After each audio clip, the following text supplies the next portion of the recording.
Dito na po tayo sa ating pang-11 na question. So, nangunguna pa rin si Kumaring Irene ng dalawang, isang hakbang yung lamang niya.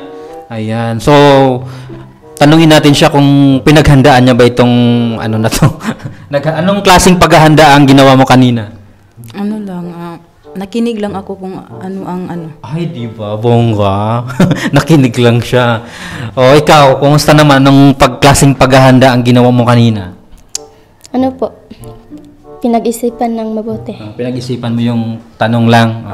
Si Ate Bayday, anong klaseng paghahanda kanina? Pagkakaalam ko kanina, nagbasa-basa to siya ng mga organs eh. Pero iba kasi yung topic natin. Skeletal lang ang aking mga questions. Anong pinag-aral mo kanina? Yung mga about of organs. Parts of organs po yung ko. Pero may mga nabasa kang mga bones? Wala po kasi wala pa.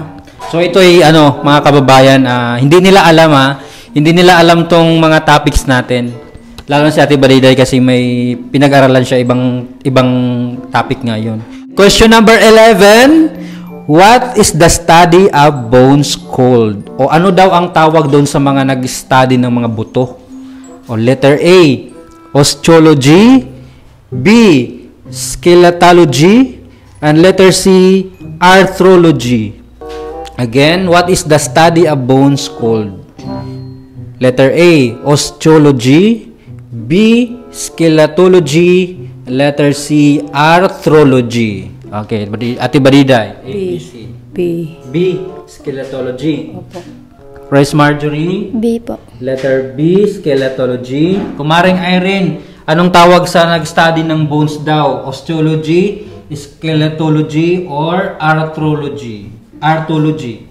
C. Letter C, arthrology. Yes. Final answer? Yes. Final answer? Yes. Final answer? Maybe. Ayan, so she's not sure. Pero what is the final answer talaga? ABC. Oh, yan. Yung sa akin. Yung letter B, di ba? Oo. Okay, the correct answer is osteology, letter A. Walang nakakorek na answer. Oh. Osteo. Pag sinabing osteo, buto na yun. Okay. Osteo. Osteoporosis. Okay, number 12. Question number 12. Which of this disease affects the bones? Again, which of this disease affects the bone? Unsa daw nga sakit na apektado ang mga bukog? Letter A, osteoarthritis. B, osteoporosis. Letter C, myasthenia gravis. Again, which of this disease affects the bones? Unsa nga sakit ang apektado ang buto, ang atong bukog? Letter A, osteoarthritis. B, osteoporosis. And letter C, myasthenia gravis. A, B, C. A. Letter A, osteoarthritis. Opo. What is your answer? B po. Letter B, osteoporosis. Kumare, anong sagot mo? Letter A, B, C. A po. Letter A, osteoarthritis. Yes. Final answer? Yes. Final answer? Yes. Final answer. Okay, the correct answer, mga kababayan, ay letter B, osteoporosis. Congratulations! Ayan. So, naiwan na naman si Ate Brady ng isang hakbang. Ayan, one. Ay, dalawa. Oo. So, ayan. Malapit na silang dalawa. Oo, malapit na. Magkadikit ang laban. Ako, galingan yung dalawa. Apat pa. Sino kaya ang magwawagi? Ayan, question number 13. Ayan. Ready na kayo? O, makinig na mabuti. Okay. The question is, what is the name of the most abundant and main cells that form the bone system? Again, what is the name of the most abundant and main cells that form the bone system? Ano daw ang tawag dito sa parang most abundant, parang mayaman. At the same time, main cells siya na tumutulong para mapurma ang mga buto. Para mahaom ba, parang mapurma. Okay? Letter A, osteoblast. B. Osteoclast. Letter C. Osteocytes. Again, ito mga medical terms to ha. Hindi ko rin alam kasi hindi naman ako, wala naman akong background sa medical, ano. Ayan. So, letter A, osteoblast. Letter B, osteoclast. Letter C, osteocytes. A, B, C. C. Osteocytes. Ang sagot mo? C po. Letter C, osteocytes. Kumare? Letter B. Letter B, osteoclast. Okay. Final answer? Okay, the correct answer is letter C, osteocytes. Ate Breda and Chris Marjorie. Ayan. So, magka-label na. Kumusta ka naman? Okay lang po. Magkakapitbahay na naman kayo ng kumari mo? Oo. So, ayan. Meron kayong 2 pesos. 1 peso, 1 peso. Ayan. Congratulations. So, question number 15 na. We are now down to our number 15 questions. 14 pala. Sorry, number 14. Ready na? Makinig ng mabuti ha. How many cranial bones are in a human skull? Pila daw ka cranial bones ang naadi sa atong bungo? Sa ulo, sa bungo ha. Pila ka cranial bones? Letter A, 6. B, 8. C, 10. How many cranial bones are in a human skull? Pila ka bukog or cranial bones ang nasa atong bungo? Letter A, 6. B, 8. Letter C, 10. Diba, Diday? 8. A, B, C. 8. 8. Pila? B po. B, 8. 8. C po. C, 10. Final answer? Yes. Final answer? Yes. Final answer? Okay, the correct answer ay letter B, 8. Ayan, abante. Ayan. So, naungusa mo si Kumari, ha? So, yun, meron silang 2 pesos. What is the membrane that covers the outer surface of bones? Ayan. Again, what is the membrane that covers the outer surface of bones? Unsa daw tawag atong kanang kanang membrane kanang nakatakip sa kuan sa bukog, outer sa labas sa bukog, di ba? Sa gawa sa bukog. Unsa daw tawag ato? Letter A, cartilage. B, bone marrow. Or letter C, periosteum. Again, letter A, cartilage. B, bone marrow. Or letter C, periosteum. What is your answer? Bone marrow. Bone marrow. Letter B. Sa'yo, anong answer mo? A, B, C? Bone marrow. Bone marrow din. Kumaring Irene, anong sagot mo? A, B, C? Bone marrow. Bone marrow din. Yes. Okay. Final answer? Yes. Okay, the correct answer mga kababayan ay letter C, periosteum ang tawag doon. Kasi mo na. Huwag kayo magwa. Hindi naman. So, ayan. Question number 16. Where is the hyoid bone? Hyoid bone. Ang hirap, no? Medical, ano pang? Hyoid. Ano ba yung hyoid? Hyoid. Sabihin mo nga, hyoid. Hyoid. Hyoid. Hyoid. Hyoid. Hyoid. Hyoid. Hyoid. Hyoid. Hyoid bone. Okay. Asa daw makita ang hyoid bone? Letter A, sa kamot. In the hand. Letter B, in the neck. Dito, sa leeg. Letter C, sa skull, sa bungo. Again, where is the hyoid bone? Letter A, in the hand, sa kamot. Letter B, sa liig, dito, sa neck. And letter C, sa bungo. A, B, C. Sa bungo. Sa bungo. Letter C. Sa'yo. A po. Letter A, sa hand. Opo. Kumari, anong sagot mo, A, B, C? Letter E. Letter A, para sa kayo ni, Kumaring Marjorie. Opo. Okay. Final answer? Yes. Yes. Okay, the correct answer ay letter B, in the neck. So Yung hyoid, wala nakasagot ng tama. Yung hyoid, ito yung letter U dito sa ating Adam's apple. di ba nag-letter U dito? Ayan yung ating hyoid. Hyoid. O, yun yung hyoid. O, sa neck siya matatagpuan. Okay? So, number 17 question na tayo. How many bones does a spine have? Pila daw ka bukog ang nadiri sa atong spine? So, pila daw ka buok? Again, how many bones does a spine have? Letter A, 24. B, 26. Letter C, 33. Again, letter A, 24. Letter B, 26. And letter C, 33. What is your answer? 26. 26, letter B. Sagot mo. 24 po. 24, letter A. Kumari, what is your answer? 24, 26, 33. 33. 33. Final answer? Yes. Final answer? Yes. Final answer? Yes. Okay. Without further ado, the correct answer ay 33. Congratulations! Nakaabante ka na. Congratulations, may piso ka. O, di ba? O, nakamagkano ka na? Ano na?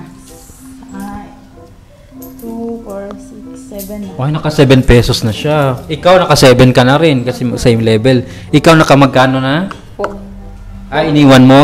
Okay, questions. Now, we are now down to our last question. Ayan, handa na ba kayo? Yes. Sana may makatamang answer ha. Baka mamaya mag-tie kayo. Ganyan. Ayan, handa ka na ba? Maglaban kayo ng mahigpit, no? Mahigpit yung kanilang laban, mga kababayan. Very close kasi magka-tie na sila sa kanilang level. Ito yung level number 125. Ayan, so. Ayan. Ready na ba kayong dalawa? Anong message mo? Kasi final question na to. Anong message mo kay Kumaring Badiday? Kasi nasa pang 1, 2, 3. 3 steps behind pa siya. Anong masasabi mo sa mother mo? Ay, kay Ate Badiday? Mag-isip siya ng mabuti.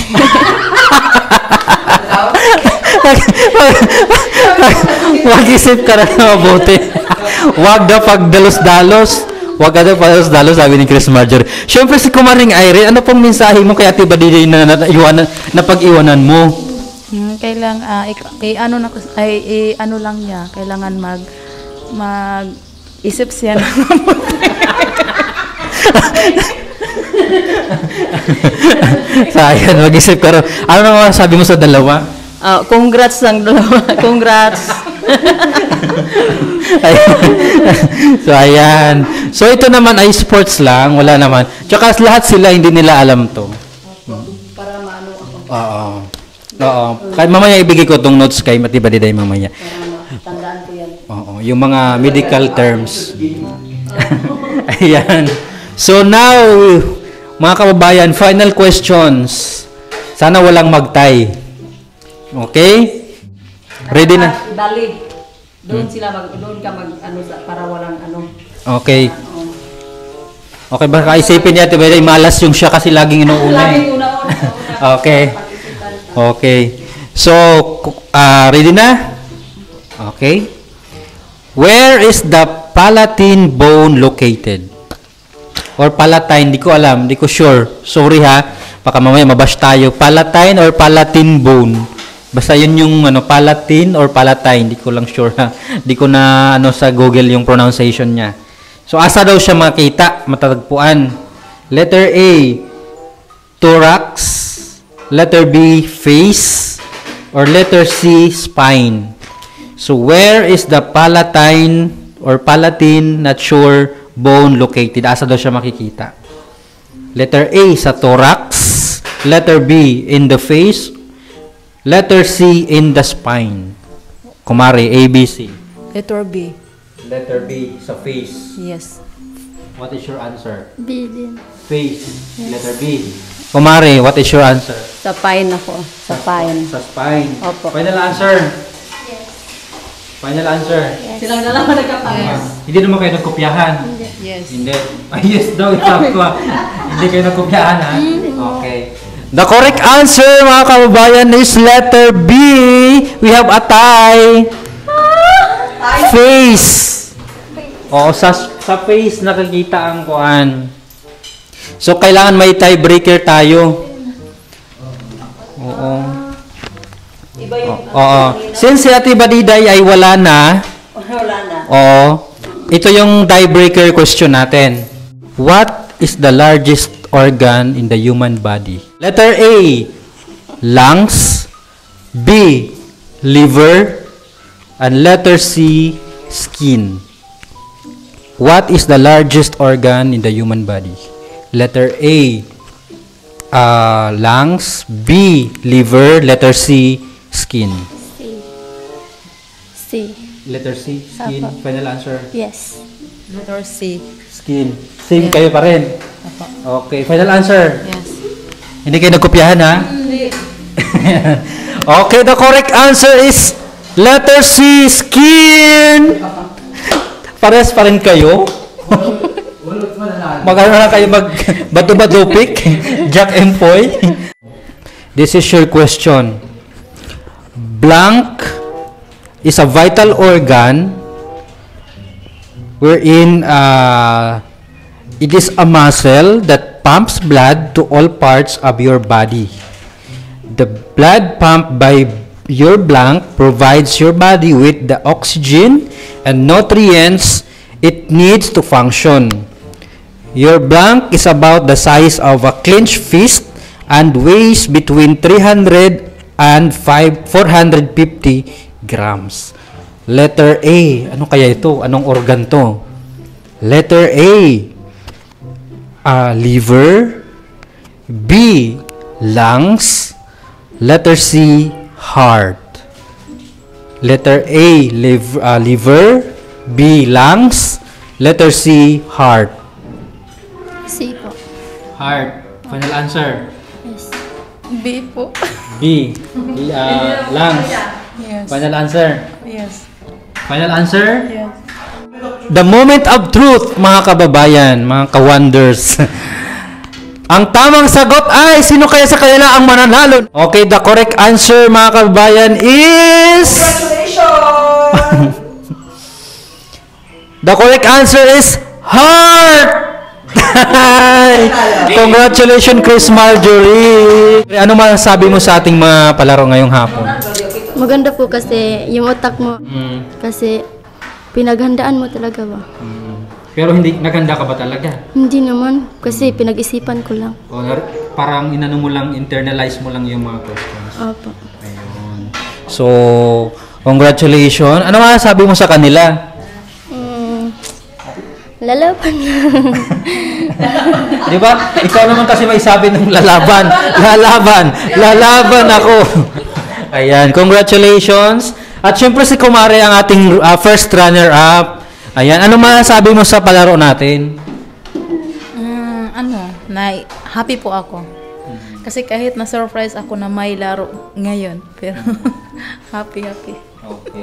So ito naman ang ating si Ate Badiday. Anong masasabi mo sa game natin? Ang masasabi ko ay para sa akin, importante yun sa akin kasi yun ang aking pag-aaralan.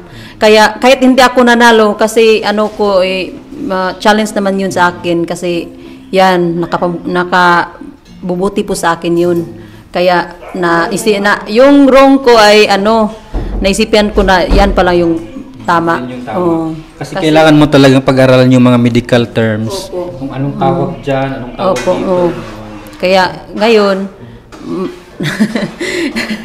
na man ako pero okay lang sa akin kasi syempre yung pinag-aralan ko kanina is organs kaya yung utak ko ay nagulo yung utak ko ngayon kasi parang iba yung iba yung pinag-aralan mo sa pinag-aralan ko. questions.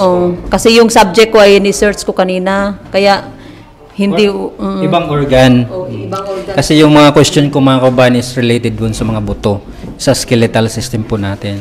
So ayan, ang masasabi mo kay Chris Marjorie? Ang masasabi ko kang Chris Marjorie ay kapag mayroong challenge ay doon sa amin ay manalo din siya. Kasi Sumasali din siya dati. oo po, doon sa aming paligsahan sa Malabog, yung mga larong ganyan ay siya din ang mananalo. Kasi kung may ganyan, ano siya talaga, smart talaga yung utak niya. Kung sa ano pa, hustler na pala siya. Ay, taro. Pero yung mga laro doon ay yung mga ano, may ano siya Congratulations kay Chris Marjorie. Mga kababayan, bigyan na natin yung kanyang pinaka-prize. So, pasensyahan mo na. Ito lang muna tayo. Diba? Congratulations and keep it up. So, ayan. Sabi mo kanina, pinakinggan niya lang daw yung mga questions. Kaya, siya yung nagwagi dito sa ating palaro ngayong hapon. So maraming salamat mga kababayan sa pagsubaybay. Please don't forget to subscribe po rin sa Kuya Juan Show, kay Kupars Vlog, kay Tita Pibilab, ang Pibilab, at kay Dad's Vlog TV. Maraming salamat. At ito po ang inyong Kuya Juan, naniniwala sa kasabihan na pag ang tao ay hindi marunong lumingon sa pinagkakautangan, ay hindi na makakaulit kailanman.